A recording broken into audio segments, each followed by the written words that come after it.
Hello everyone, welcome back to my channel. তো কেমন আছো সবাই? আশা করছি সবাই ভালো আছো আর আমিও ভালো আছি। তো এটা আমার নতুন ফোনে প্রথম ভিডিও। অনেক দিন ধরেই তো ব্লগ দিই না, তো ভাবলাম যেহেতু নতুন ফোন তো একটা ব্লগ ভিডিও করে দেখাই যাক ক্যামেরাটা কীরকম আর কেমন হয় নতুন ফোনে ভিডিওটা।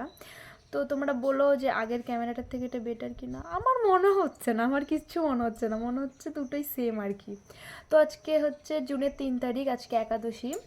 তো একাদশী যেহেতু সকাল থেকে টুকটাক এটা সেটা করে এখন ফল আনতে যাব, বাজারে যাব ফল আনতে। সেই সাইকেলে করে যেতে খুব কষ্ট লাগছে। পাড়ার দাদা টাদারা গেলে হয়তো আনাতে পারতাম। আর বিকেলে আমাদের পুচু আসবে, আমাদের তানভীষণ আসবে। ওর ঠাম্মি আসলে ওকে পুচু বলে ডাকে, তো ওর পুচু নামটাই উঠে গেছে। আর বিকেলের দিকে দেখি একটু ডাক্তার কাছে যাব আমি। তো চলো আজকের ভিডিওটা দেখতে থাকো, আশা করি ভালো লাগবে। আর নতুন ফোনের অভিজ্ঞতা মানে ভিডিও করার অভিজ্ঞতাটা আমি দেখি কীরকম হয়, ভিডিওটা ভালো হয় না খারাপ হয়। তো এখন থেকে আমি এই ফোনেই ভিডিও দেব, আর আমার ওই ফোনেও ভিডিও রয়েছে কিছু। তো ওইটাকে ওই ফোন থেকেই মানে আমি এডিট করে ওই ফোন থেকেই ছেড়ে দেবো। তো চলো দেখতে থাকো আমার আজকের ভিডিওটা। আমি এখন বাজারে যাই, ফল আনি, তারপরে পুজো দেবো। ফল আনবো, তারপরে ভাবছি দই আনবো, যেহেতু আজকে একাদশী আছে। আমার সুজি টুজি খেতে একটু ভালো লাগে না, তরকারিও খেতে ভালো লাগে না, ফলটাই বেশি ভালো লাগে একাদশী থাকলে আর কি। সুজিটা কেমন মিষ্টি মিষ্টি বিরক্ত লাগে আমার খেতে। তো চলো, ফল আনার আগে ভাবলাম ফুলটা নিয়ে আসি। তো দেখো কি সুন্দর লাগছে আমার ফুলের সাজিটা, আমি একটু ভাবলাম দেখাই। শায়দ পাড়ায় নিয়ে যেতে পারতাম ফোনটা, ফোন ধরবো না ফুল তুলবো বলো ভাই, কে দিয়ে যেত। কিন্তু দেখো কি সুন্দর লাগছে, হেভি লাগছে আমার এই ফুলগুলো। দেখো ব্যাক ক্যামেরায় দেখাই।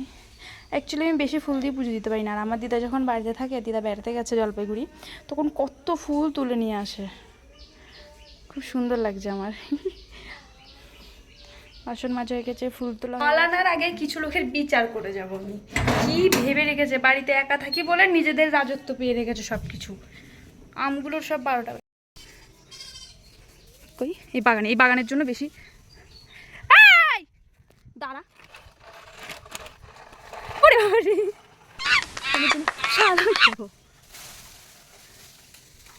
এই কটা আম আমাদের প্রচুর মায়ের জন্য রেখেছে, ওদের বাড়িতে আম গাছ নেই, আর এই হনুমানের জন্য রাখাই যাচ্ছে না।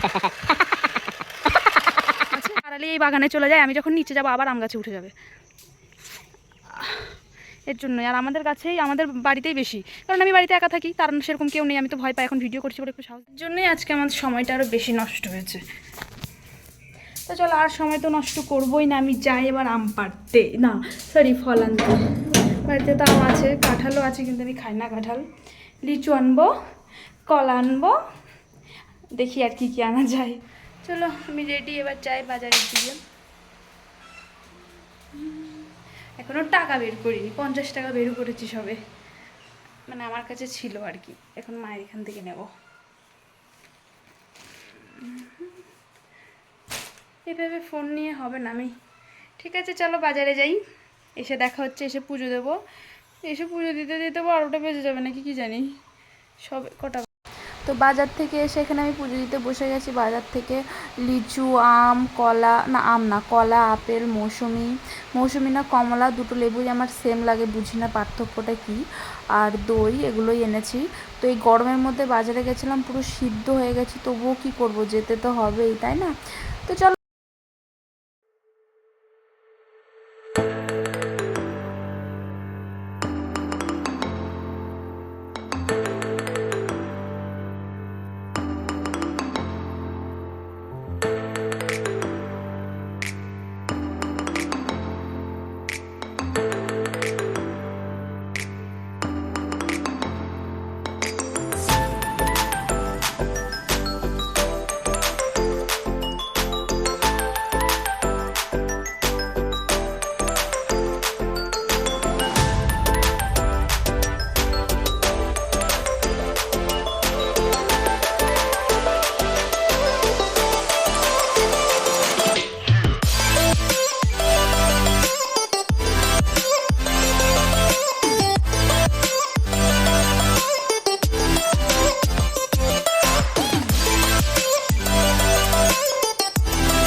তো দেখো ঘুমিয়েছি আমি, খাওয়া দাওয়া করে ঠাকুরের পুজো টুজো দিয়ে তারপরে দই টই খেলাম। খাওয়া দাওয়া করার পর একটু ঘুমিয়েছি। আমাকে সারাদিনও যদি বলে খাওয়া দাওয়া বন্ধ করে দিয়ে ঘুমাতে, আমি তো খুব ভালো পারবো, মানে আমার ঘুমোতে ভীষণ ভালো লাগে। আর ভালো লাগার থেকেও কেন কি জানি আমার সারাটা দিন সারাক্ষণ ঘুম পায়, না ঘুমালে খুব দুর্বল লাগে, মানে শরীরের দিক থেকে ভালো থাকি না, এর জন্য সারাদিনই ঘুমাই সময় পেলে আর কি। তো আজকে যেহেতু তানভীষণার আসার কথা ছিল, কালকে থেকে আর এটা হবে না, যেহেতু তানভীষণা আসতে তাহলে আর হবে না। তো খুব গরম লাগছিলো, আর ঘুমের ঘরে কিছু ফালতু ফালতু স্বপ্ন দেখছিলাম, মনটা কেমন লাগছিল। তো রাস্তায় এখানে এসে একটু দাঁড়িয়ে রয়েছি, হাওয়া খাচ্ছি, ছবি তুলছি, এই আর কি।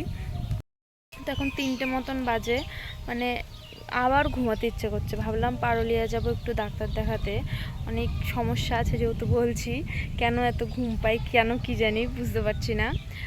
তো দেখি আর কিছু খেতে পারি নাকি, আমার খেতে অত ভালো লাগে না, ফল টল একটু খেতে হবে, নাহলে মা বকবে, দুর্বল লাগবে।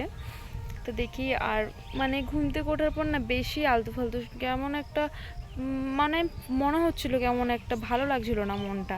তার জন্য রাস্তায় একটু দাঁড়িয়ে রয়েছি, মনটাকে ফ্রেশ করছি। এই কি সুন্দর হাওয়া দিচ্ছে, উফ, চুলটা পুরো শুকিয়ে গেছে, শ্যাম্পু করেছিলাম যে।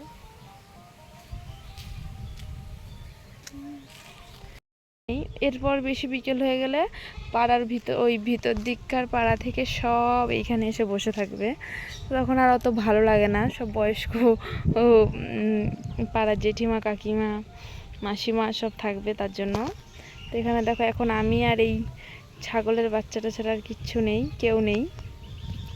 আর খুব সুন্দর হাওয়া দিচ্ছে মাঠের দিক থেকে, খুবই ভালো লাগছে। কিন্তু এখন বাড়ির দিকে যাব, দেখি পারুলিয়াতে যাই, নাহলে হবে না। এর মধ্যে আর ভিডিওটা অন করিনি, তার কারণ মানে খাওয়া দাওয়া করে সকাল থেকে না খেয়ে যখন ফল খেয়েছিলাম খুবই দুর্বল লাগছিল, তো একটু রেস্ট নিচ্ছিলাম। মানে একটা আপেল খেতে খেতে আমি কতক্ষণ যে লাগিয়েছি তার নাই ঠিক। তো চলো এবার বাড়ির দিকে যাই, অনেকক্ষণই বসেছিলাম, এতক্ষণ ভিডিওটা অন করিনি, আমি ছবি টবি তুলছিলাম। এখন রাত 8টা মতন বাজে, এখন আমি পুজো দিয়ে ফল খেতে বসেছি, প্রসাদ খেতে বসেছি আর কি। তো বিকেলবেলা বলেছিলাম না পারুলিয়া যাব, গেছিলাম, কিন্তু এই ফোনটা নিয়ে নিই বলে আর ভিডিও করা হয়নি, কারণ আমার ফোনপে তো ওই ফোনে ওপেন আছে, তো ওই ফোনেই টাকা আছে, তার জন্য ওইটা নিয়ে গেছিলাম। আমার দুটো ফোন তো একসাথে নিয়ে যাওয়া সম্ভব নয়, তো এটা রেখে গেছিলাম। আমার মায়ের জন্য ওষুধ এনেছি, মা মানে হাজারো সমস্যায় ভুগে তারপরেও কোনোদিনও ওষুধের কথা বলে না। তো আজকে আমি অনেক জোর করেছি, যাওয়ার জন্য যাইনি, বললো কাজ আছে। তো আমি ভাবলাম হোমিওপ্যাথিক ওষুধ যেহেতু মানে আর কি বলেও আনা যাবে, তারপরে মায়ের ওষুধটাও বলে এনেছি। তো অনেক ওষুধ এনেছি, এখন খাবো, আমার জন্য এনেছি, মায়ের জন্য এনেছি, এর জন্য একটু টাইমও লেগেছিলো, অনেক টাকার ওষুধ এনেছি। তো আর ফোন নিয়ে যাইনি বলে ভিডিও করা হয়নি। তো বাড়িতে এসে সন্ধ্যা হয়ে গেছিলো, তাড়াতাড়ি এসে সন্ধ্যা দিলাম, তারপরে পুজো দিলাম, এখন প্রসাদ খাবো। তো চলো, ভেবে বলেছিলাম না দিদিরা আসবে, কিন্তু আজকে আর আসলো না। মানে সকালে আসার কথা ছিল, ওদের দুপুরবেলা নাকি কোথায় নিমন্ত্রণ ছিল বলে সকালে আর আসেনি, বিকালে আসবে। এখন শুনছি বিকেলেও আসবে না, মানে একেবারে কালকে আসবে দেখি। তো দেখি কত আসে কালকে। তো চলো আজকের ভিডিওটা এই পর্যন্তই। তোমাদের সবার কেমন লেগেছে অবশ্যই জানিও। আমার নতুন ফোনে নতুন ভিডিও আমার জন্য তো অনেক কি মানে অন্যরকম আর কি। আমার মানে বাইরে যখন গাছপালার সাথে ভিডিও করছিলাম, মানে একদম বাইরে বিকেলবেলা 3টের দিকে, সেই ভিডিওটার মানে ক্যামেরাটা আমার ভালো লাগছে, আর এগুলো নর্মালি আমার আগের ফোনটার মতনই লাগছে। তো চলো আজকের মতন টাটা। তোমাদের পুরো ভিডিওটা কেমন লেগেছে অবশ্যই জানিও, আর আমার চ্যানেলটা সাবস্ক্রাইব করে দিও, লাইক করে দিও, কমেন্ট করে দিও। তো চলো টাটা।